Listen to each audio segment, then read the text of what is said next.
Welcome to the Slop Farm. Enjoy the video. You begin by confirming prerequisites. A JDK is installed, and you know its exact path. Open Command Prompt as administrator. Run Java version and JavaC version to verify.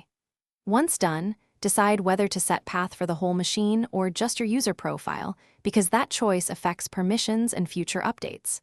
Next, copy the JDK bin folder path. You will paste it into environment variables. Make sure to close other terminals so changes apply cleanly. You now edit environment variables to expose the Java tools. Open System Properties, Advanced, Environment Variables. Under User or System, create Java Home that points to the JDK root. Once created, edit path and prepend %Java Home %/ bin so Java and JavaC resolve to your chosen JDK. After saving, close and reopen Command Prompt. Then run Java version and JavaC version to confirm the correct binaries. If multiple JDKs exist, placing your entry first avoids access. You finish by verifying the setup and knowing what to do if it fails. Restart Command Prompt and run Java version and JavaC version. They must match your JDK.